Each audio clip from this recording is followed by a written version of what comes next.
Hey, today is Wednesday, April the 29th. It's great to see you. Today is the day that the Lord has made. So rejoice and be glad in it. It's going to be warm. It's going to be beautiful today. So get outside and enjoy this great day that God has in store for us. I'm not sure about you, but I have really just been hungering and longing for some good news lately. Just some stories of people stepping up in our communities, some stories of hope, some stories of assurance that we're going to get through this. And I know I'm not the only one, that the last couple months has just seen so much scary things come our way. The number of people being infected by this virus has topped 1 million here in America, and stories of us being concerned that we wouldn't have enough ICU beds or ventilators, and people being laid off at work, furloughed at work. I've got some friends who have been laid off from their jobs, and it's terrible. And these last couple months, they've been rough, and we're not out of it yet, but I know I'm not the only one searching for some good news, some stories of hope. And Google, the search engine, actually tracks these things. And Google tells us that they have never seen more people across the globe searching for good news, positive stories than they've seen this last month. That people are just hungering and longing for good news. And I found myself doing the same, that any type of negative show, any type of, too serious of movie, I can't deal with that right now. That I had just been longing for some good news. The believers, the very first Christians, right after Jesus had been risen from the dead, had showed himself to the 12 disciples at first, and then the countless of people after Jesus had been risen from the dead. But after Jesus had ascended into heaven, these people were filled with such energy and such goodness that you can see it overflowing in their day-to-day lives. And there's this account in the book of Acts, which talks about these disciples, these apostles, and it's amazing to me.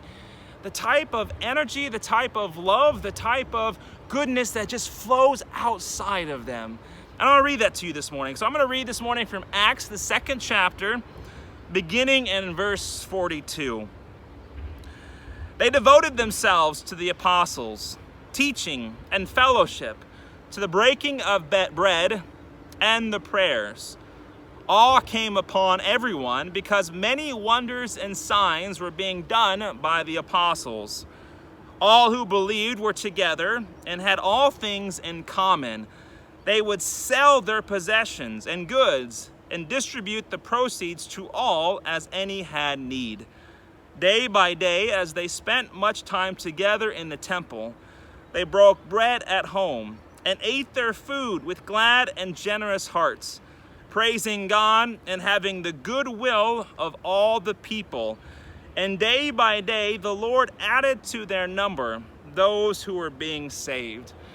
Now, when I read these accounts, it's inspiring to me that these early followers, they sold everything that they had. They got together and they shared meals, and they were just overcome with the amazing good news of what God had just done. And it's inspiring, and in some ways, though, it's a little bit intimidating, because I know that me as a follower, I haven't sold everything that I own, that I still have possessions, and in some ways I feel like I fall short of the example that the very first followers of Christ set before us.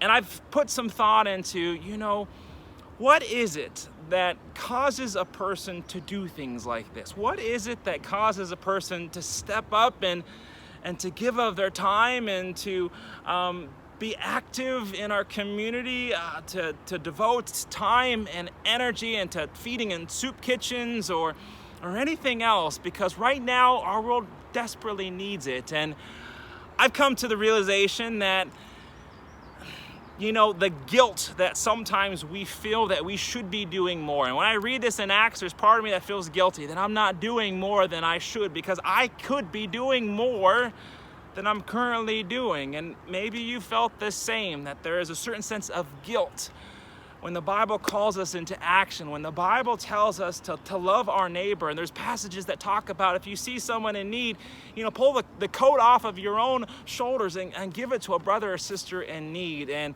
there's that sense of guilt that can hit us, and I think that guilt can lead us into momentary action. However, I think that guilt only goes so far.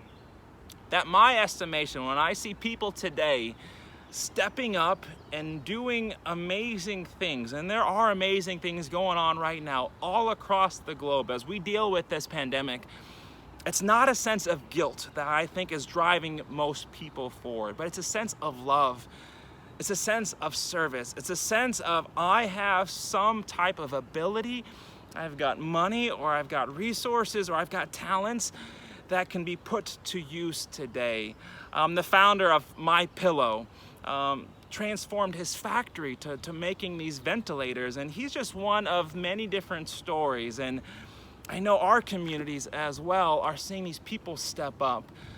Today I want to lift up one of those people in particular, one of our own. Wilma Hirschman has been hand making these masks that people have been wearing around our community. She's been doing this in her home, and she's been hand making these masks, and she's made over 150 masks for all kinds of different people. People at the post office, or people that were putting together these meals at the high school. She made 150 of these, and she's not done. And I know that she's doing this out of love. She's doing this because she's got that talent, she's got that ability. And so today I lift up Wilma. She's doing wonderful things, and yet I know she's not the only one that's doing these things. We are called to service. We are called to doing good things. And I think we're most capable of doing them when we're feeling that love, when we're feeling that compassion to doing something good. So my homework, and I'll leave you today, that I know there's countless good stories out there.